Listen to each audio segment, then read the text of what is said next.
ये हैं बदलो की नशरियात। खुशामदीद कहते हैं आपको अंगेख्त में। मैं हूं शाहपारा सलीम इम्तियाज़ आलम के साथ बदलो चैनल पर। और साइबर वॉरफेयर के नए दौर का आगाज़ हो चुका है। स्मार्टफोन्स बिल्कुल सेफ नहीं है क्योंकि इनकी हैकिंग के एलामिया का जो स्कैंडल है वो इज़राइल के NSO ग्रुप ने जो है पेगासस उन्होंने मेलवेयर जो है उसका अनाउंस हुआ है। उसकी सूरत हाल जो है ये है कि इमरान खान साहब और राहुल गांधी के जो हैं वो भी फ़ोन हैक हो गए हैं और इट सीम्स लाइक कि कोई भी जो है इनकी पहुंच से दूर नहीं है। बात करेंगे इस टॉपिक पे, लेकिन आपको याद करवा दूं कि अगर आपने अभी तक चैनल को सब्सक्राइब नहीं किया तो सब्सक्राइब कर लीजिए और बेल आइकन प्रेस कर लीजिए ताकि आप तक अपडेट्स पहुँच सकें। जी सर जी, this is no longer safe, क्या कहते हैं आप? नाज़रीन, ये मेरा जो स्मार्टफोन है ये बिल्कुल महफूज नहीं है। मेरी तस्वीरें, मेरे पैगाम, मेरा व्हाट्सएप ग्रुप भी और गूगल और सब चीज़ ये हैक हो सकती है। मेरा कैमरा हैक हो सकता है, मेरा माइक हैक हो सकता है और वो मेरे खिलाफ इस्तेमाल हो सुनने सकता की है। डिवाइस बन सकता है। ये इजराइल ने एक सॉफ्टवेयर बनाई है जिसे कहते हैं पेगासस मैलवेयर, यानी एक ऐसी सॉफ्टवेयर जो स्मार्टफोन को अपने कब्जे में कर लेती है, हैक कर लेती है, यानी उसका कंट्रोल संभाल लेती है। ये कोई 50,000 ऐसे टेलीफोन नंबर हैं जिसे इसके ज़रिए हैक किया गया है। इसमें हमारे वज़ीर आज़म इमरान खान भी शामिल हैं। उनका पहला टेलीफोन नंबर गो के उनसे सवाल पूछा गया था वाशिंगटन पोस्ट ने, उन्होंने उसका जवाब नहीं दिया, सही राब्ता नहीं हुआ। और राहुल गांधी और हिंदुस्तान के कई सहाफ़ी और सियासतदान और सिविल राइट्स के और कश्मीरी लीडर्स, सही, तो इसमें 10 मुल्क शामिल हैं जिन्होंने जिनकी सिक्योरिटी एजेंसीज ने ये लिया है। ओके। मैं कहीं बयान पढ़ रहा था इंडिया की किसी मिनिस्ट्री का, उन्होंने कहा जी हाँ ये तो हम कर रहे हैं, कानून के दायरे में कर रहे हैं। तो ये एमनेस्टी इंटरनेशनल ने और एक फॉरगॉटन स्टोरीज की साइट है, अच्छा, जिन्होंने ये स्कैंडल पकड़ा है। अच्छा, इसमें फिर गार्जियन और वॉशिंगटन पोस्ट और ली मॉन्ड, फ्रांस का लीडिंग अखबार, ये एक बन गई कोलिशन जो इसकी अब तफ्तीश कर रहे हैं। अच्छा, अब आपके सामने जिस तरह पहले आपको पनामा की स्टोरीज देखने को मिली थी तो वो आपको मिलेंगी, ये विकीलीक्स के वक्त जो आपको मिली थी। और इसमें बहुत ज़्यादा इंकशाफात हों। तो ये काम जो है मैं हैरान हूँ कि पाकिस्तान ने क्यों अभी तक ये नहीं लिया। अच्छा, आयुष्योर पाकिस्तान ने नहीं लिया, चाइना ने इसे क्यों नहीं इस्तेमाल किया? आयुष्योर पाकिस्तान ने नहीं लिया। What makes you think like ये that? 10 मुल्कों में नाम तो मैंने पढ़ा नहीं उनका। नहीं, नाम ना होने का मतलब ये तो नहीं कि ना लिया हो। नहीं, यहाँ पे और तरीके हैं, अच्छा, इख्तियार कर रहे हैं, ऐसी सॉफ्टवेयर बन रही हैं, काफ़ी ज़्यादा फोकस है। अब दुनिया में साइबर वॉरफेयर देखें ना, रूसियों पे बहुत बड़ी झगड़े की एक वजह बहुत से और वजूहात के अलावा ये थी कि रूसी हैकर्स ने पिछले इलेक्शन में भी एक किरदार अदा किया था, बिल्कुल अमेरिका के साथ डेमोक्रेटिक पार्टी की साइट को हैक कर लिया था। और फिर ये कि ये जो उनकी पाइपलाइन थी, गैस पाइपलाइन को भी उन्होंने हैक किया था। अब दुनिया में साइबर वॉरफेयर ऐसी है कि दुनिया की हर चीज़ तो अब उस पे है, इंटरनेट पे है और वाईफाई पे है और इस पे है, न्यू मीडिया पे है और आर्टिफिशियल इंटेलिजेंस में जो इतनी तरक्की हो गई है, जो सारा डेटा इकट्ठा करके आपको ऐसे ऐसे प्रोसेस करके आपको दे देती है। बिल्कुल। और फिर ये जो हमारे सोशल मीडिया प्लेटफॉर्म है जिस पे हम बड़े खुशी से इस्तेमाल करते हैं, इंस्टाग्राम, फेसबुक, उसमें हर इंफॉर्मेशन, आप कोई सॉफ्टवेयर, कोई प्रोग्राम गूगल का डाउनलोड करते हैं तो वो कहता है कि जी हमें एक्सेस दो, बिल्कुल, अपने माइक तक दो, अपने कैमरा तक दो, अपने एड्रेसेस तक दो। बिल्कुल। अब मुझे उनके पैगाम, जैसे नेटफ्लिक्स है, हाँ जी, नेटफ्लिक्स में पैगाम भेजता है कि आपके जहाँ आप रहते हैं उस मोहल्ले में ये 10 फिल्में देखी जा रही हैं, यानी इतनी वो मुझे मॉनिटर कर रहे हैं, मेरा रहने की जगह मॉनिटर कर रहे हैं, मेरी मूवमेंट मॉनिटर कर रहे हैं। अब फिर वो देख रहे हैं कि मैं कौन सी फिल्में देखता हूँ, तो मुझे वही उन्हीं फिल्मों के 8-10 फिल्मों के वो सजेशंस आ रहे होते हैं, देते हैं। इसी तरह फेसबुक पे, इसी तरह ट्विटर पे, फेसबुक पे आप देखते हैं कि आपको वो इश्तिहार मिलते हैं जो वो आपके इंटरेस्ट के होते हैं। वो आपको ये भी देखते हैं कि आप कौन सी किताब पढ़ रहे हैं और किस किताब के सफ़े पे आपने ज़्यादा तवज्जो दी है, सही, वो कौन सा मैटर है, मवाद था, आपने किताब पे बड़ी तवज्जो दी, वो उसी तरह को आपको नोट कर लेंगे।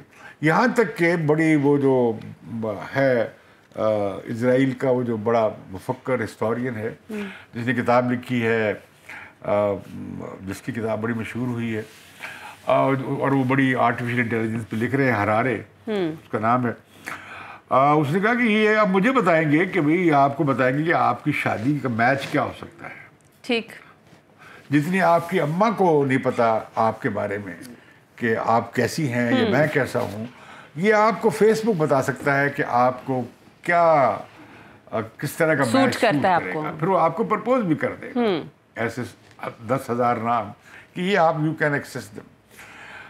इसी तरह कारोबार के हवाले से आपको कौन सी क्रीम पसंद है, आपको कौन सी खुशबू पसंद है, आपको कौन से स्टाइल पसंद है, आपको किस तरह की चीज़ें खाने में क्या पसंद है, आप किस तरह की रहाइश पसंद करते हैं, तो उसके हिसाब से वो आपका सारा डेटा उनके पास है।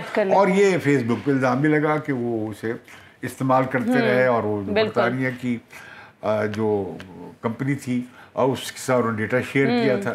इलेक्शनों में इस्तेमाल होता है, पॉलिटिशियन इस्तेमाल करते हैं।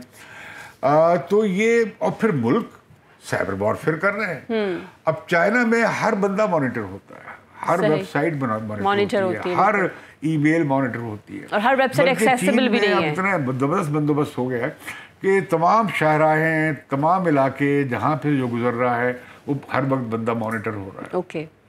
और शक्लों के हिसाब से अब आप देखें ना कि आपका डेटा जो है सारा जो नादरा ने लिया है, उस नादरा के डेटा तक कोई भी एक्सेस कर सकता है। आपको मिल जाए तो आप उससे इलेक्शन में इस्तेमाल कर सकते हैं, अपने हरीफों के खिलाफ इस्तेमाल कर सकते हैं। अब तो ये भी हुआ है कि कुछ 40 लाख के करीब जाली शनाख्ती कार्ड बने हैं। ओके। और इल्ज़ाम भी लग रहा है कि और रिपोर्ट्स ये आ रही हैं कि ये शायद जिहादियों ने शनाख्ती कार्ड बनवाए। अच्छा। अब आप 40 लाख शनाख्ती कार्ड में किनके बन गए, किस तरह बन गए, और उधर से हम कोशिश कर रहे हैं कि फाइनेंशियल एक्सचेंज टास्क फोर्स से निकले और इंडिया हमें उसमें ग्रे लिस्ट में रखना चाहता है। हाँ, तो ये बड़े मसले होंगे, मुल्कों के लिए मसले होंगे। फिर अगली जंगें जो होंगी उसमें साइबर वॉरफेयर का बड़ा रोल होगा। सही। तो लिहाजा अब ये जो नई जंग है का ज़माना आ गया है, बड़ा खौफनाक। आपको क्या लगता है पाकिस्तान कितना तैयार है इस हवाले से? पाकिस्तान में भी काफ़ी कोशिश हो रही है, क्योंकि चीन से हमारे काफ़ी ताल्लुकात हैं। हम उधर देखते हैं कि हमें कुछ प्रोवाइड कर देंगे, कोई टेक्नोलॉजी ऐसी। और ख़ास तौर पे जो जालिम और अथॉरिटेरियन और रिप्रेसिव रजीम है, जो अपने अवाम को कंट्रोल करना चाहते हैं और उन दबाव में रखना चाहते हैं, या तहरीकों को, अवामी तहरीकों को दबाना चाहते हैं, उन मुल्कों के पास वो इस साइबर वॉरफेयर को इस्तेमाल करेंगे अपने शहरियों के ख़िलाफ़ और इंसानी हकूक़ के लिए बात करने। अब देखिए ना, मैक्सिको को जो कई सहाफ़ी मार दिए गए, मैक्सिको के पास ये सॉफ्टवेयर थी, वो जो तफ्तीश करने वाले इन्वेस्टिगेटिव रिपोर्टर्स हैं वहाँ मारे गए। इसी तरह हिंदुस्तान में मोदी हुकूमत ने न सिर्फ सियासतदानों को बल्कि कश्मीरी रहनुमाओं के अलावा वो सहाफ़ियों को भी वो मॉनिटर कर रहे थे, इस उनकी मूवमेंट को मॉनिटर कर रहे थे सॉफ्टवेयर के जरिए। बिल्कुल सही। तो लिहाजा ये अब जो ज़माना है साइंस और टेक्नोलॉजी की जंग का ज़माना हो गया, और ये बदकिस्मती से इंसानों के ख़िलाफ़, इंसानी हकूक़ के लिए लड़ने वालों के ख़िलाफ़, अवामी हकूक़ की बात करने वालों के ख़िलाफ़ इस्तेमाल हो। आपको ऐसा नहीं लगता कि अगर ये ऐसे सॉफ्टवेयर आ गए हैं जो कि हैक कर लेते हैं, इनका तोड़ भी आ जाएगा? हाँ, लेकिन अब गूगल दावा करता था कि जी हमारी तो बड़ी हम इम्प्रूव करते रहते हैं, लेकिन वो अब तहकीक हो गई है। कई लोग तफ्तीशकारों ने ये तफ्तीश की है, माहिरीन ने, कि नहीं, गूगल का दावा ठीक नहीं है। आईफोन भी नहीं? आईफोन भी नहीं। ओके। मेरा ये फ़ोन बंद कर दूं, कहीं भूल जाऊं, तो मैं इसे लोकेट कर सकता हूँ मेरा फ़ोन कहाँ पड़ा है। बिल्कुल ठीक है, दूसरे आईफोन से जो कि अटैच आप कर सकते हैं। बिल्कुल जहाँ मैं जा रहा हूँ मुझे मॉनिटर किया जा रहा है। बिल्कुल सही है। तो दुनिया की इंटेलिजेंस एजेंसियाँ अपने शहरियों के खिलाफ इस्तेमाल करती हैं। हमारे यहाँ तो बड़ा मशहूर है कि भाई हमारे यहाँ जिस तरह अपोजिशन के टेलीफोन टैप होते हैं, ये उन्हें मॉनिटर किया जाता है। तो मैं समझता हूँ कि अमेरिका भी इस वजह से काफ़ी बदनाम है कि वो अमेरिका भी यकीन है। अमेरिका ये एक बड़ी एक दूसरे के खिलाफ बड़ी वॉरफेयर चल रही है, और रूस के खिलाफ। और अब अमेरिका चीन पे इल्ज़ाम लगा रहा है, अब चीनी अमेरिकियों पे इल्ज़ाम लगाते हैं। तो लिहाजा ये है कि अब दुनिया में एक नई जंग साइबर वॉरफेयर शुरू हो गई है, और उसका बड़ा नुकसान ये होगा कि दुनिया के जो बदतरीन अथॉरिटेरियन रजीम्स हैं वो उससे अपने अवाम के खिलाफ इस्तेमाल करेंगे। ओके। तो उसका और मतलब मज़ा इसमें जो आया ना वो ये आया है, बल्कि मज़े का खेज बात है कि अपोजिशन लीडर जो हैं उनका भी हो रहा है इंडिया में, राहुल गांधी का और इमरान खान का भी उन्होंने किया है। वैसे आपस की बात है, उनको क्या मिला होगा टैप करके? पता नहीं, इमरान खान के पास 2 फोन हैं, एक पुराने वाला कहा जा रहा है, अब शायद पता नहीं दूसरा भी हो, अभी तफ्तीश की जरूरत है। ओके, मुझे आपकी मुस्कुराहट देख के क्यों लग रहा है कि आप जो हैं खुद भी इंटरेस्टेड हैं जानने के लिए कि उन्होंने जब हैक किया तो क्या इन्फॉर्मेशन मिली? अगर तो हमारे वज़रा के भी और लोगों के भी फ़ोन नंबर इस तरह मॉनिटर हो रहे थे या हैक हुए हुए थे, फिर तो बड़ा कुछ मवाद होगा इंडिया के पास। ओके, और वो उसको जो है हमारे खिलाफ किस प्लेटफॉर्म पे इस्तेमाल कर दिखाई देगा? नहीं, हम कहते नहीं सुबह शाम कभी डिसइंफॉर्मेशन की साइट्स बनी हुई हैं, और बहुत सारी बच्ची का जो केस था एम्बेसडर की बेटी का, वो फौरन उठा लिया गया। सही, और उस पर खूब कैंपेन बिल्ड हुई कि देखें विक्टिम बैशिंग हो रही है वगैरह। तो ये हमें मुझे तो फिक्र हो गई है अपनी सहाफ़ियों की सलामती की और शहरी हकूक़ और आवाम की वफादात के लड़ने वाले लोगों की ज़िंदगी की और सलामती की और उनकी सीक्रेसी की और प्राइवेसी की। अब कोई इसके होते हुए आपकी प्राइवेसी नहीं रहती है। जब आप इसे इस्तेमाल कर रहे हैं, आप समझें कि आप पब्लिकली आप रडार पर हैं। बिल्कुल सही। थैंक यू सो मच इम्तियाज़ साहब, बहुत शुक्रिया आपके तज़किरे का। अभी के लिए वक्त हुआ जाता है, इसके साथ ही आपसे इजाज़त लीजिए। मुलाकात होगी अगले प्रोग्राम में, तब तक के लिए अल्लाह हाफ़िज़।